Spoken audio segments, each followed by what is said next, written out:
Well, all signs point to greater escalation. That's what it appears is happening right now. We're going to go through some headlines that indicate that, and we're also going to get into the whole question of whether or not we're looking at a ground invasion coming. I don't think it's the right move myself. I think it's actually a bad idea. I want to say that at the outset, but I'm going to get into what all the signals we're seeing are.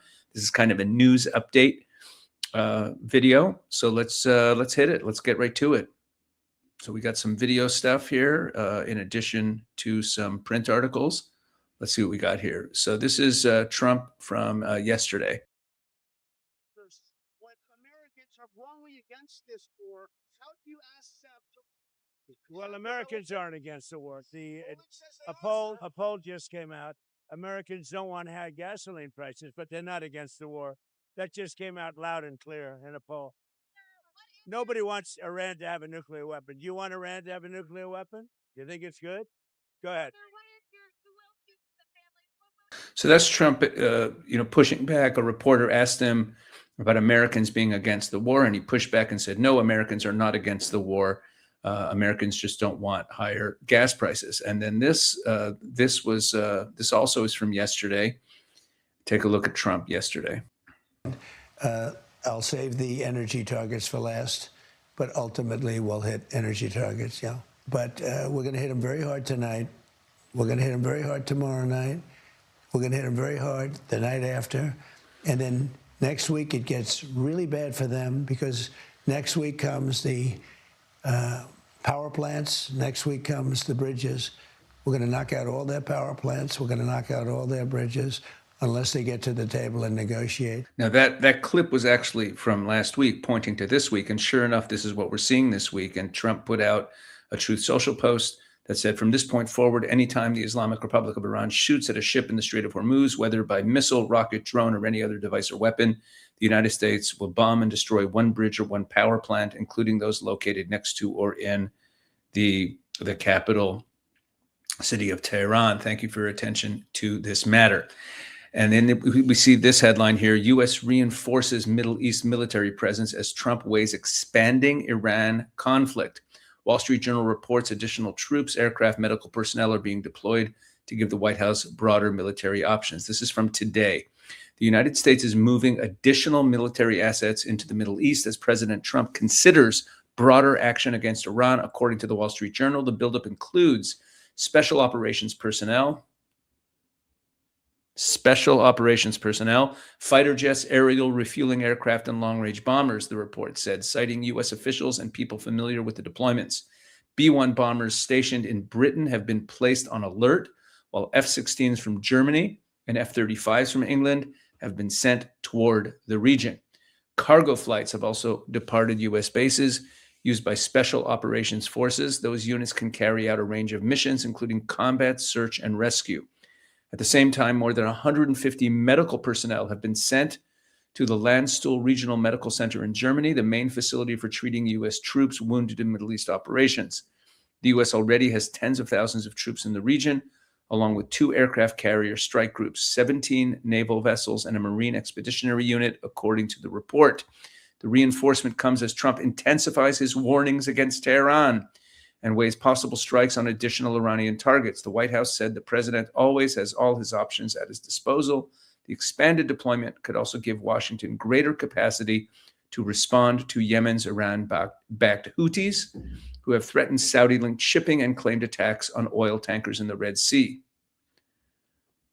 Retired General Joseph Votel, a former commander of U.S. Central Command, told the Journal that the buildup is intended to give the president and defense secretary greater flexibility rather than signal that a major operation is certain. Look, I don't think a ground operation is a good idea. I'm going to get into that more after this clip. I'm going to play you a clip here. This is Keith Kellogg. Retired General Keith Kellogg. And he says some things in this clip that I absolutely agree with, and I think he's thinking in the right direction. And then he says, but then he talks about a ground invasion. I'll share my thoughts after we watch this clip. Let's pull this up. Here is a concern I do have for Iran, though. You have played sports. I've played sports. We've watched sports. and you let a team hang around, a baseball team in the ninth inning or a football team in the fourth quarter, where you were clearly the better team, you should have closed them out in the first quarter, not the fourth or the first inning, not the ninth inning. And the longer they stick around, the more dangerous they become. And that's kind of where we're at right now. And I think the president's going to close it out. He should close it out. There's a few things he should do, I think. One is on negotiations. Let's not negotiate. I'm not negotiating with these guys. We're going to dictate the terms of the war, and it is a war that's going on right now. We're going to keep taking out their leadership. The whole policy about decapitation, we need to continue that. If that means taking out Vahidi or Arachi or anybody else like that, that's fine, because it destabilizes the regime.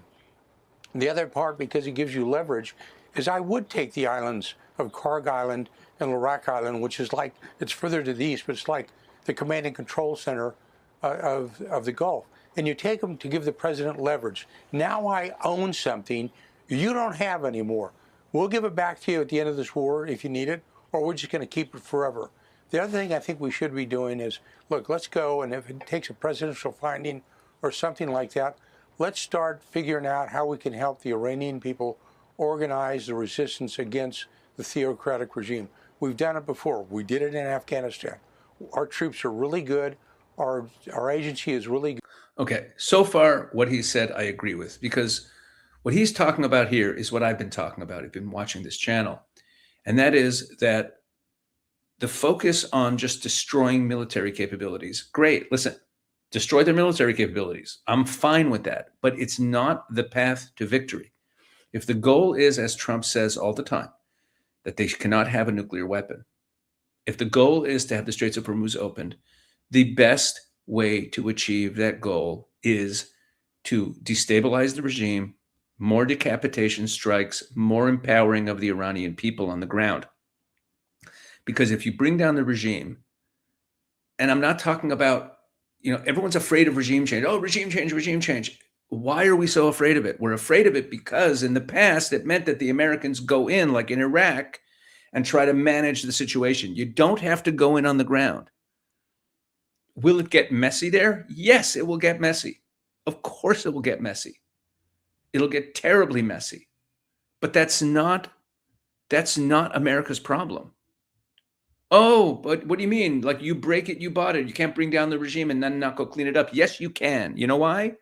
Because the goal here is to make sure that Iran no longer poses a threat. And if it's chaotic afterwards, I'm sorry. Those are the facts of life. The Iranian people, we care about them. We want them to have a better life. But they also brought the regime to power in 1979. And it's their mess to clean up. And they want the regime to fall. There's no reason for the U.S. to be focusing only on things that don't bring down the regime and avoiding regime change. We'll get into this more in a bit, because what he's been talking about now, I totally agree with. I think the focus of American action should be on destabilizing the regime. That's what I think, and that's what he said up till now. And so far, what he said, I agree with. Good, and do something like that. You can start a province at a time and just start to take provinces at a time. And if the Iranian people want to have freedom, then they need to rise up. We're not going to do it for them. And by the way, when people talk about troops on the ground, that's pretty important, because I've never seen a war won strictly from the air. Look, I was in the first Gulf War, Jesse, and we bombed for a month and nothing happened.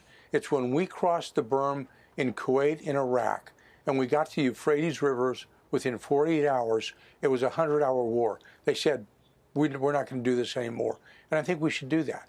And the last thing is, and I think it's important, is the president go to the American people. They want to win this thing too.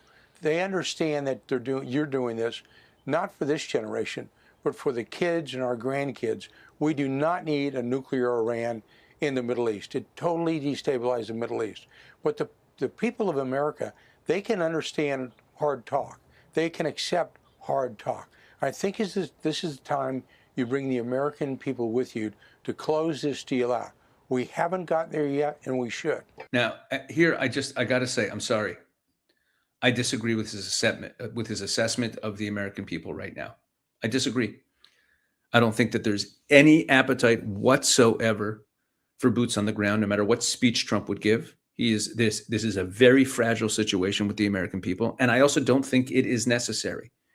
This is not the same situation as Iraq. Okay, here you have a massive population. We've seen them come out into the streets. We didn't see mass demonstrations against Saddam Hussein destabilizing his regime before America went in there. Okay, we know this regime is teetering. It is being choked. Keep up the economic pressure, max economic pressure. I'm saying ramp it up even more. And what they're doing by destroying the various petrochemical industries, which bring a lot of money in, that's great. Ramp up the economic pressure. Close the trade routes from Pakistan that are breaking the blockade. I know Trump likes to say it's hermetic. It's not hermetic. Close the trade routes from Pakistan, tighten the noose economically, and empower the people. And decapitation strikes, IRGC, besiege strongholds. That's what you should be hitting. Empowering the people, get weapons to the people. But there's no reason for American boots on the ground. This regime will fall. And when the regime falls, you know what happens? The Straits of Hormuz get opened. You know what happens when the regime falls? There's no problem there's no worry of a nuclear program. That's what happens. That's what happens when the regime falls. So yeah, I don't agree with General Kellogg here. Now, a couple more notes on this escalation that we seem to be seeing here. There's this headline from Iran International, which is really just a summary of some of the things that Secretary of State Rubio said last night when talking to reporters at the Philippine International Conference, at the ASEAN conference. So look so I'm just going to highlight a few things here. Iran not ready for a deal. Rubio said he did not believe Iran was ready to reach an agreement with Washington, despite repeated indirect messages seeking talks. Quote, these people are calling us every day, begging, let's do a deal. They send us messages through other countries, third countries, Rubio said. The problem is every time these people do a deal, they either break it or after they make it, they want to change the deal. I don't think they're serious about making a deal, he said, adding, I think they'll be ready soon because the price they're paying is very high. I don't agree. Listen, the price they're paying is very high. What does that mean? Because we look at it and say, wow, we're destroying so much of their infrastructure. That is not going to bring them to the table. No matter how destroyed Iran is, those people at the top, they're still eating. They don't care how bad life gets for their people. All they care about is remaining in power. And destroying infrastructure, destroying military installations does not dislodge them from power. So long as there's an IRGC and there's a besieged that have weapons and they could murder the people and suppress the people. They will not. But you know what? Look, I'm going to put this in a simple sentence. They don't want a deal. They want negotiations. They love negotiations. They want negotiations to go on forever. So when they call and say they want a deal, what they really want is to negotiate. They don't want a deal. They want to restart negotiations, because if negotiations start, then the bombing stops and they get to do the dance again and prolong things to get closer to the midterms and buy time and kick the can down the road. And they're back in there. That's where they're strongest. They know that in the negotiating room, they win. They don't want a deal. I want someone to say that. I want one of these, like Marco Rubio, say they want negotiations. They don't want a deal. When they call and say they want a deal, it's because they want to negotiate. Rubio said Iran had suffered extensive military and economic damage. They're losing launchers. They're losing radar every single night. They're suffering billions of dollars in damage, and their economy is a disaster. Despite Iran's rhetoric, Rubio said they're suffering tremendously, and they're going to suffer more until they come to their senses. They will not come to their senses. And it's good. The economic disaster is good, but it's not going to bring them to make a deal that you want. Hopefully it'll bring to the collapse of the regime. And then look at this beautiful warning. Asked about Iranian Foreign Minister Abbas Araghchi's remarks invoking an eye for an eye, because Abbas Araghchi, the foreign minister of Iran, said that Iran's approach to American aggression is an eye for an eye. Rubio said the president's policy is a head for an eye. They will pay a very heavy price for things they're doing. They're already paying a very heavy price. He said Iran's industrial and defense industrial bases have been decimated, and said Tehran would continue to pay a price for its actions. But he said something else here that I want to find. He was talking about regime change. Did I miss it here? Here it is. Look at this. I didn't highlight it. Should I highlight it? Here we go. Let's highlight it just so that it looks right. Rubio said the Trump administration's goal was a denuclearized Iran, not regime change.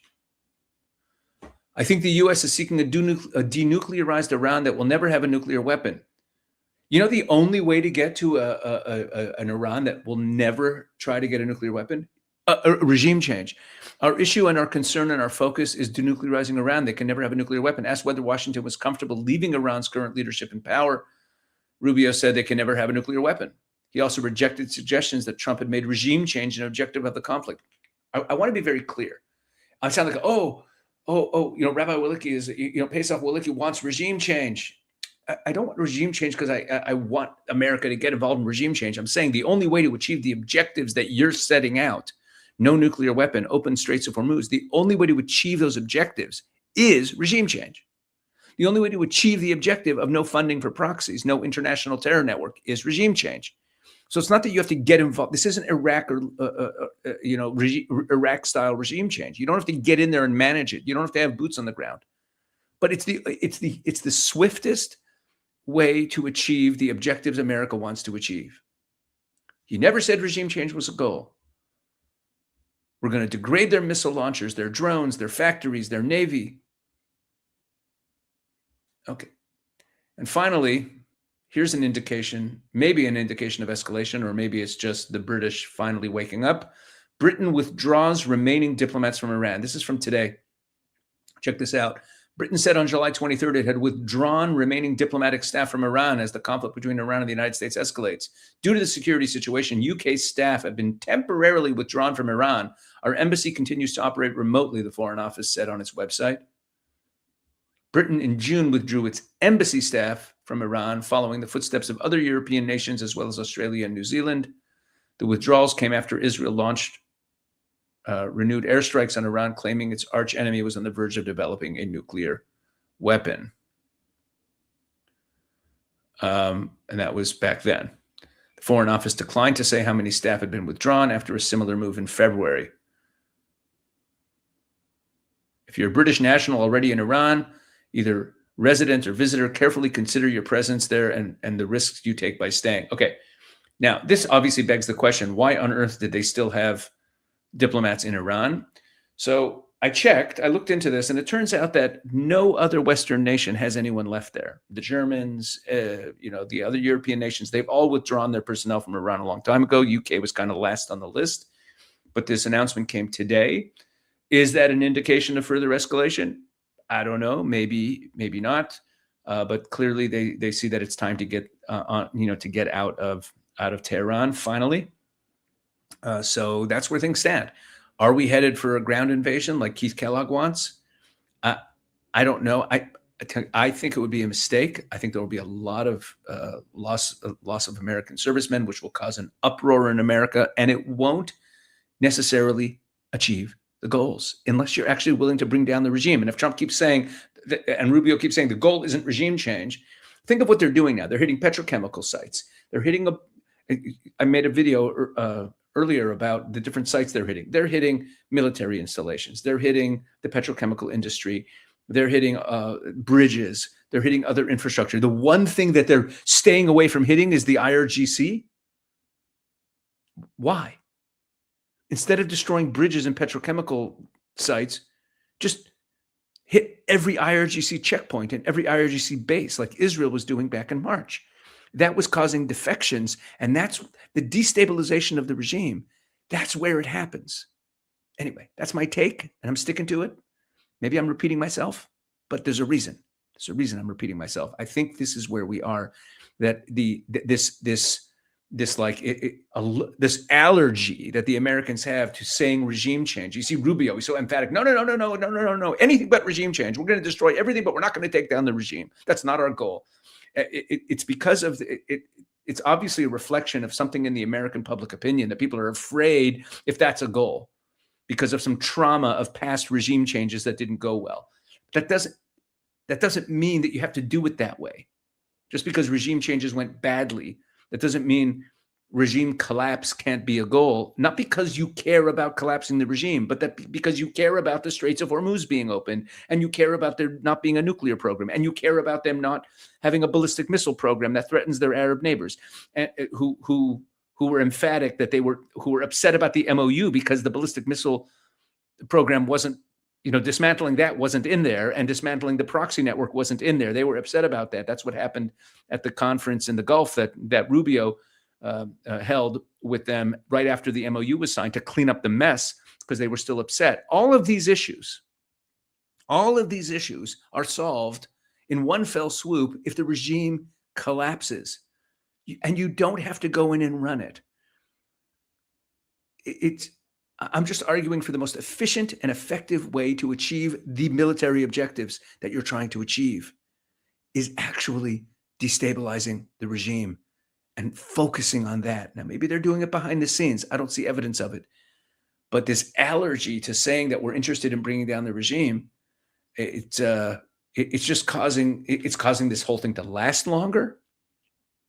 It's making it more expensive. Hey, I don't get it. And it's what Israel was doing, by the way. It's what Israel was busy with in the closing days of the 12-day war before they were stopped, and also in the closing weeks of the 40 days of hostilities at the beginning of this. Starting mid-March until April 7th, April 8th, when the ceasefire went into effect, Israel was focused on regime targets and the Besiege and the IRGC. That's the effective path to victory. All right, enough ranting. See you on the next one.